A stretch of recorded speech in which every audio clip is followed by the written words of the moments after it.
Ghibah tentang orang-orang yang secara terang benderang melakukan kemaksiatan. Itu boleh digibah. Orang yang terang benderang melakukan kemaksiatan itu boleh digibah. Ya udah benar sih, musik itu haram itu sudah benar. Karena bebannya itu besar, Anda harus ceramah. Dan itu agak gak masuk akal bagi saya cerita Malin Kundang. Maksud saya ya, kenapa ibunya itu mengutuk jadi batu? Kenapa gak jadi emas gitu? Iya kan? Anda pernah berpikir gitu enggak? Kalau jadi emas kan kaya itu ibu kan. Ibu itu kan marah karena si Malin Kundang kaya tapi tidak mau mengakui dan berbagi kekayaannya kepada ibunya. Kenapa gak dikutuk jadi mobil Tesla gitu misalnya? Iya kan? Kenapa enggak? Baik, assalamualaikum warahmatullahi wabarakatuh. Tersesat, tersesat. Alhamdulillah, wassalatu wassalamu ala rasulillah, la hawla wa la quwata illa billah. Sahabat-sahabat, teman-teman, malam hari ini kita akan kembali untuk menambah isi dari ruang keilmuan diri kita, dari guru kita semuanya, kekasih kita semuanya, Maulana Habib Husain Ja'far Al-Haddar, yang malam hari ini secara khusus beliau mau tampil beda. Kalau di periode pertama, kedua, ketiga beliau menggunakan peci, kan gitu. Malam hari ini beliau tadi pamitan kepada saya, Gus kalau saya nggak pakai peci bagaimana? Oh lebih baik, Beb. Semoga ini nanti kita juga tidak hanya sekedar mendapatkan atau menghabiskan waktu, tetapi malam hari ini benar-benar kita mendapatkan keberkahan dari kerawuhan Habib kita semuanya. Dan juga kita menambah keilmuan kita dari nanti apa yang akan disampaikan oleh Habib Husain Ja'far Al-Haddar. Sahabat-sahabat, karena ini juga sudah pukul 9, kita akan sepakati kita mau selesai jam berapa dulu gitu.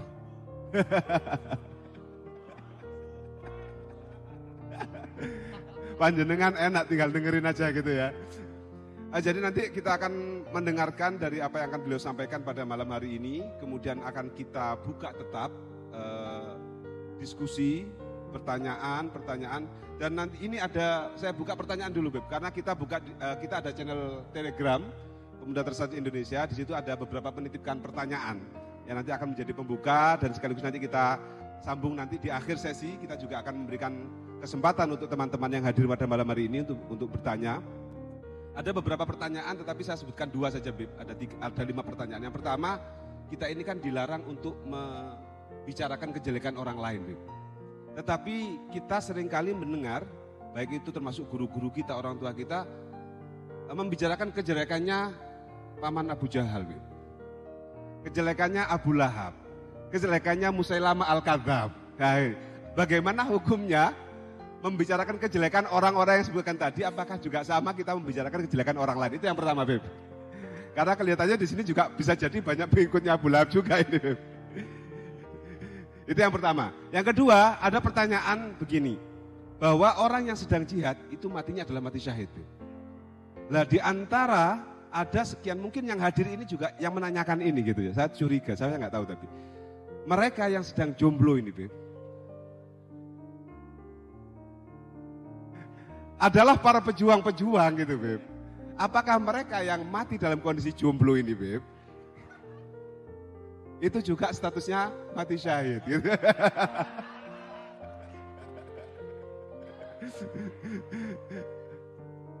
Dan mendapatkan kemuliaan sebagaimana mati syahidnya orang-orang yang berperang di jalan Allah, orang-orang yang menegakkan lillahi kalimatillah. 2 pertanyaan itu sebagai pembuka Habib. Nanti selanjutnya monggo kami mohon dengan hormat berkenaannya minimal Habib, ini permintaan dari teman-teman saya dibisikin minimal 1 jam katanya. Tapi nanti kita sesuaikan dengan beliau karena saya kira beliau sudah hafal lah dengan Mojokerto gitu. Jadi itu 2 pertanyaan dan nanti sekaligus mohon disampaikan beberapa hal untuk kita. Selanjutnya kami serahkan sepenuhnya dengan hormat kepada Habib Husain Ja'far Al-Haddar. Allahumma sholli ala Muhammad. Ya, saya berdiri aja lah ya. Oke.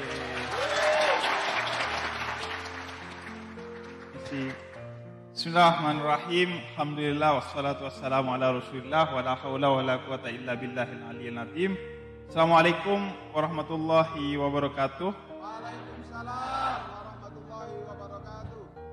Ya, yang saya hormati para jajaran pemerintahan Kabupaten Mojokerto, kemudian selaku tuan rumah pada kesempatan kali ini, walaupun saya kira ya, karena tempatnya berubah, tingkat kesesatannya itu berkurang. Dilalah saya malah lupa bawa peci. Jadi saya besok kan ke Jogja untuk ada beberapa kegiatan, tapi pakai mobil. Mobilnya dari Jakarta. Saya kesini dulu pakai pesawat. Nah, tas saya itu ada 2. Satu saya taruh di mobil, satu buat pakaian malam ini aja. Gak taunya peci itu ada di koper itu. Jadi ya memang gini sudah keadaannya gitu. Jadi asa'an takrahu syai'an wa huwa khairun lakum wa asa'an tuhibbu syai'an wa huwa sarrun lakum. Apa yang kamu rencanakan sebagai satu kebaikan bisa jadi itu tampak baik hanya karena kelemahan matamu dalam melihat itu seolah-olah itu baik. Dan begitu juga sebaliknya. Apa yang kamu lihat sebagai keburukan bisa jadi itu sebenarnya kebaikan yang menyamar. Karena itu saya sering bilang bahwa haters itu adalah lovers yang tertunda. Iya. Berapa banyak orang yang menikahi orang yang baru dia kenal 2 bulan dan memutuskan perempuan yang dipacarinya 7 tahun. Iya. Jadi memang itulah kelemahan kita ya sebagai manusia. Karena itu doa terbaik sebagai satu seni merayu Tuhan itu harus diawali dari sikap penghambaan yang paling maksimal, yaitu Rabbana dzalamna anfusana. Ya Allah, saya ini zalim kepada diri saya sendiri. Ya Allah, saya ini lemah. Ya Allah, saya ini siapa sih kalau tanpamu? La haula wala quwata illa billahil aliyyil. Makanya kita sebagai nahdiyin itu diajari untuk tidak pernah lepas sehari itu baca ayatul kursi. Yang pertama tentu adalah agar kita tidak ngiler kalau melihat kursi. Biasa aja melihat kursi. Yang kedua adalah ayat kursi itu intinya bercerita tentang pentingnya penghambaan diri kepada Allah yang Maha Kuasa. Karena itu harus selalu meliputi doa dan zikir kita. Karena itu sebagai bentuk bahwa kita hamba yang meminta kepada Allah sehingga Allah kemudian ridho kepada kita untuk menunaikan apa yang menjadi hajat kita. Nah, jadi saya kira semakin berkurang dari segi kuantitas juga semakin bulan semakin banyak saja yang tersesat ke sini. Nah, saya juga mau menyampaikan salam hormat kepada para jajaran dari Pemkot Mojokerto, pemerintah kota Mojokerto, dan para Gus, para kiai yang hadir, ada Gus Fahmi, Gus Saifullah dan lain sebagainya. Senang sekali kembali ke Mojokerto, entahlah kota, kabupaten, terserah lah ya. Iya, dan ini ya lumayan lah, kekuatan saya itu bukan hanya bisa mendamaikan yang berbeda pendapat, juga yang berbeda pendapatan.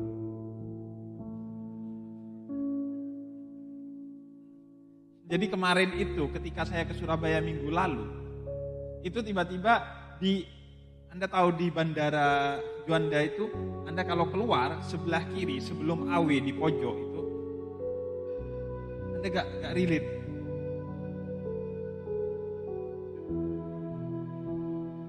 Anda kayaknya rata-rata orang miskin semua.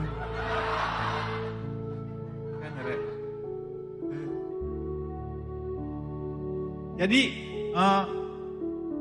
ada alat transportasi namanya pesawat terbang. Dia itu berangkat dan berhenti di bandara namanya. Nah, bandara ini itu ada Gojek dan Grab yang berdampingan di Juanda tuh. Itu tiba-tiba dua-duanya minta foto ke saya. Ya kan, kata saya, ternyata saya bukan hanya mendamaikan yang berbeda pendapat, tapi juga yang berbeda pendapatan ini kan. Gojek dan Grab. Nah, hari ini kota dan kabupaten kita juga bersatu di sini, bersama di sini, duduk bersama.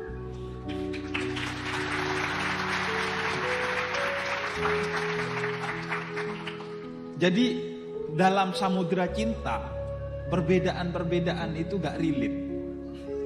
Itu tidak absah perbedaan.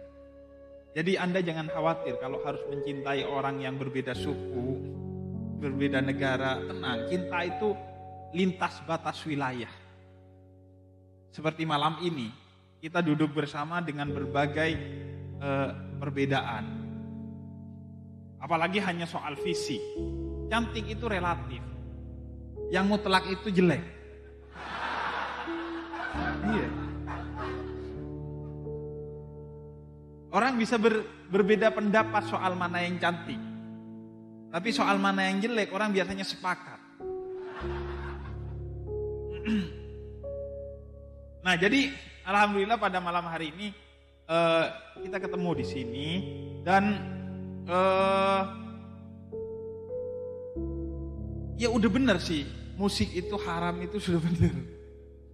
Karena bebannya itu besar, Anda harus ceramah setelah pergelaran musik. Nah, mungkin ini motifnya musik itu diharamkan gitu. Karena mengganggu job desk-nya para ulama. Mengganggu. Dia mengganggu. Saya dari tadi mikir, ini orang sudah bisa dibikin ngidupin flash, nyanyi bareng, sholawatan bareng. Itu gimana saya kemudian harus berdiri dan menyampaikan materi gitu. Menjaga itu. Jadi memang udah benar, udah musik haram.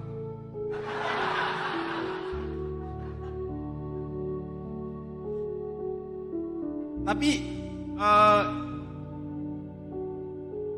tadi itu kita merasakan bagaimana musik itu adalah makna. Nah, ini versi yang tidak haramnya. Musik itu adalah makna. Dalam artian begini. Musik itu yang memiliki kekuatan besar untuk memaknai sesuatu. Saya kasih contoh biar Anda secara cepat dan seksama mengerti ya. Anda coba bikin video atau ambil video orang kepleset kulit pisang. Kemudian Anda share di Instagram Anda yang followersnya tidak seberapa itu.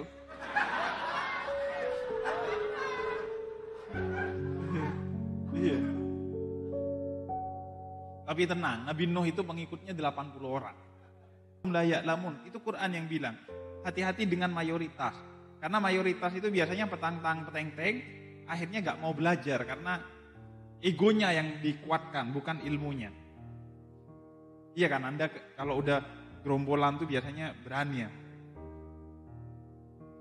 Nah, musik itu makna. Jadi ketika ada orang kepleset, Anda share di Instagram dengan dua musik yang berbeda. Yang pertama, Anda share dengan musik yang sedih. Kemudian lihat komentarnya. Semuanya akan berkomentar sedih. Lalu beberapa hari kemudian Anda share video yang sama, Anda kasih musik Warkop DKI yang Anda lihat apakah komentarnya tetap sedih atau tidak, atau malah ketawa. Kemungkinan ketawa. Jadi batas antara tragedi dan komedi itu adalah musik. Iya. Tragedi dan komedi itu musik. Ya udah, saya aja lah. Saya tuh misalnya saya tadi rencananya mau coba, tapi karena keburu pulang, jadi ya udahlah. Ya. Next honornya sampai akhir lah.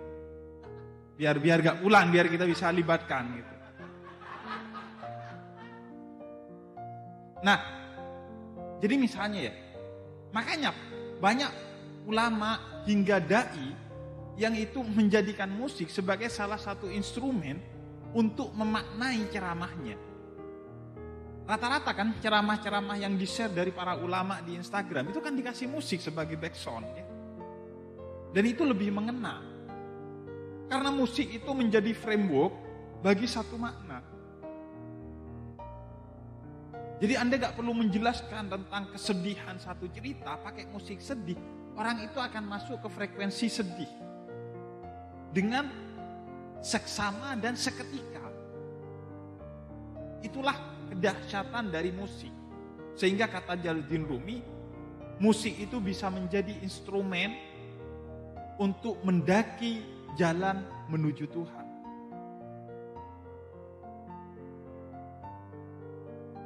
Jadi ya gak haram-haram banget lah musik itu.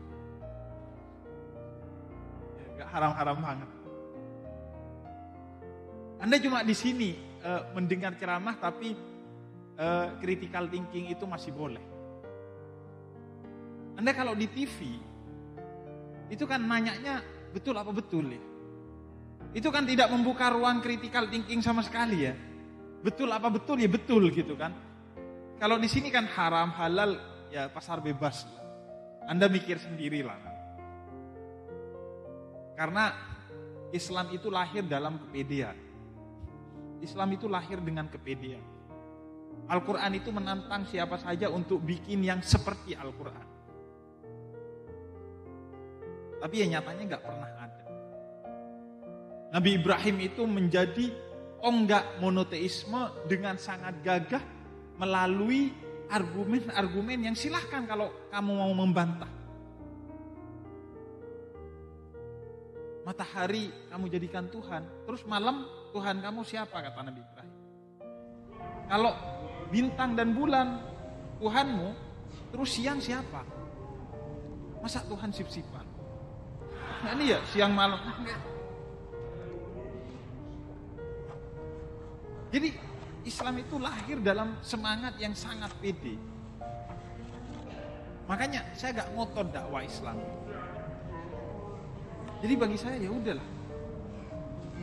Semua itu akan jadi Kobuzer pada saatnya. Jadi makanya dalam iya semua itu tinggal username-nya ada, tinggal password-nya aja. Iya. Nah itu. Nah jadi gini, makanya Nabi itu dalam surat Yunus ayat 99 itu diingatkan oleh Allah.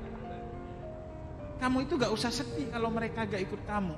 Ibarat kata kamu ngasih emas, mereka gak mau, mereka yang rugi, bukan kamu. Apakah kamu akan memaksa mereka untuk masuk agama kamu? Gak usah, biarin. Lakum dinukum waliyadin. Bagimu agamamu, bagiku agamaku. Udah. Wa ma'alar rasul illal bala. Tugas kamu hanya menyampaikan. Mereka ikut, ya syukur. Gak ikut, ya kufur. Kelar.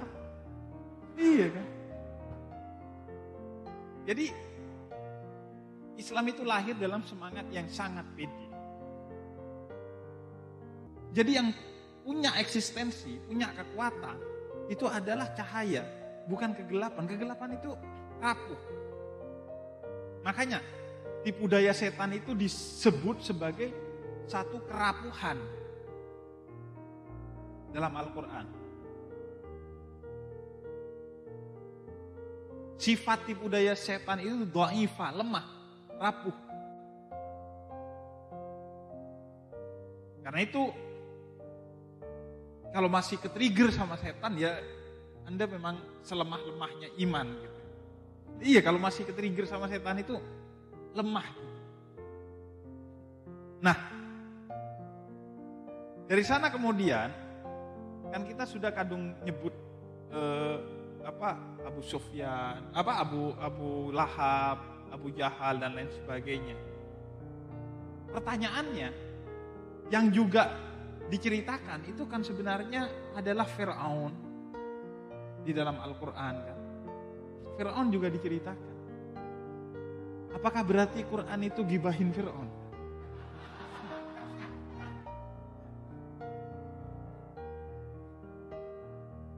Kan enggak. Kenapa menurut para ulama, diantaranya Imam Nawawi dan Imam Ghazali itu mengecualikan ghibah tentang orang-orang yang secara terang benderang melakukan kemaksiatan. Itu boleh digibah. Orang yang terang benderang melakukan kemaksiatan itu boleh digibah. Kenapa? Karena mereka saja tidak menutupi aibnya. Dan yang kedua, karena yang sebenarnya digibahin itu bukan personnya, bukan orangnya, tapi kejahatannya. Sebagaimana yang kita benci bukan orang yang bermaksiat, tapi kemaksiatannya. Yang diceritakan itu keburukannya, bukan orang buruknya sebenarnya. Karena itu, kalau Anda baca, Fir'aun itu bukan nama orang. Dan karena itu Fir'aun itu gak dijelasin siapa. Sebagaimana Ashabul Kahfi gak dijelasin secara detail siapa Ashabul Kahfi itu. Karena bagi Quran itu gak penting. Bagi Quran yang terpenting kamu jangan tafar anak ke Fir'aunan. Jangan sampai kamu cosplay jadi Fir'aun. Itu.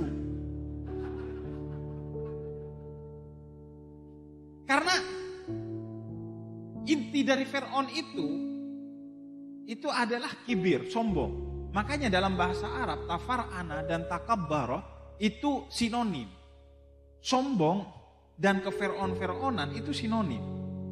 Karena kenapa? Karena Fir'aun itu dikisahkan oleh Al-Quran sebagai sifat, yaitu orang yang sombong, yang itu bisa ada sekarang. Makanya di antara kita ini kan ada aja Fir'aun yang 4.0 gitu. Iya kan? Ada itu Fir'aun itu terus lahir. Pokoknya orang yang sombong, flexing, itu orang-orang yang Fir'aun itu. Anda cek coba DNA-nya, pasti cari ke atas itu tembusnya ke Fir'aun gitu. Iya. Jadi nasabnya itu bersambung ke Fir'aun dia. Nah jadi makanya ghibah itu ada yang dibolehin. Di antara ghibah yang dibolehin itu di pengadilan. Di pengadilan itu boleh ghibah. Artinya kalau hakim nanya, kamu tahu tentang kejahatan orang itu? Wah, kita gak boleh ghibah Pak Hakim.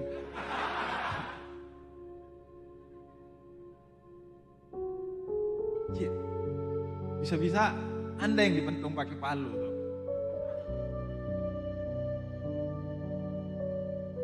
Makanya dulu itu tongkrongan saya bareng teman-teman itu di halaman pengadilan.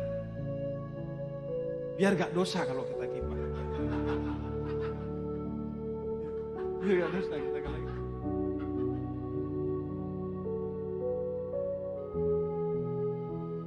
Jadi orang yang suka membid'ah-bid'ahkan, pola pikirnya seperti itu, tekstualis. Orang bilang boleh ghibah di pengadilan. Maksudnya kan ketika di dalam pengadilan.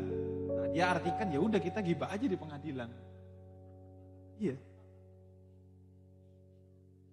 Makanya sekarang itu yang lebih darurat dari hoax. Sekarang kan perang melawan hoax itu udah digaungkan di mana-mana ya. Orang lumayan pinter lah untuk membedakan mana yang hoax, mana yang bukan kan. Kecuali mama di grup WhatsApp. Iya, dan bapak-bapak di grup WhatsApp itu. Pokoknya grup WhatsApp keluarga itu sumber hoax itu. Dan Anda kalau mengklarifikasi itu ancamannya durhaka. Padahal kata Sayyidina Umar, yang durhaka itu sebenarnya orang tua. Orang tua yang seenaknya sendiri gak menunaikan kewajibannya kepada anak dan tidak memberikan hak anak yang ditetapkan oleh Allah kepada dia, itu orang tua yang durhaka. Tapi istilahnya gak ada di Indonesia. Iya enggak? Seolah-olah yang bisa durhaka itu cuma anak ke orang tua. Gak ada ceritanya kundang malin gitu, gak ada kan. Yang ada malin kundang doang kan. Dan itu agak gak masuk akal bagi saya cerita malin kundang. Maksud saya, kenapa ibunya itu mengutuk jadi batu? Kenapa gak jadi emas gitu? Iya. Anda pernah berpikir gitu enggak?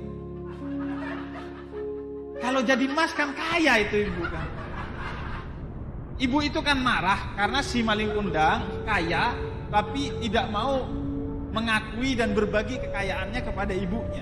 Kenapa gak dikutuk jadi mobil Tesla gitu misalnya? Iya kan? Kenapa enggak? Jadi memang agak aneh. Agak aneh. Saya gak mau percaya, takut dibilang gak Pancasilais aja. Makanya ya udahlah percaya aja lah. Jadi iya kan, terminologi durhaka itu seolah-olah punya orang tua. Anak doang yang bisa durhaka. Sehingga kemudian anak itu selalu dikorbankan oleh kepentingan orang tuanya. Kambing hitamkan lah dan lain sebagainya. Nah, itulah kira-kira makanya penting untuk tidak memahami sesuatu itu secara tekstualis, tapi kontekstualis. Misalnya ya, ada orang yang nanya ke saya, kenapa label itu kok halal, kok bukan haram? Iya kan? Kalau haram kan enak, sedikit yang dilabeli haram. Rata-rata makanan di Indonesia kan halal. Dan juga secara fikih kan segala sesuatu itu halal kecuali ada yang mengharamkannya kan. Logikanya harusnya stempel haram bukan halal. Tapi inilah cerdasnya ulama-ulama Nusantara. Mereka berpikir kontekstualis.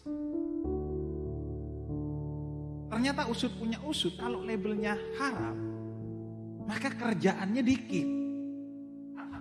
Iya. Maka dikasih label halal, agar kemudian menumbuhkan perekonomian umat gitu.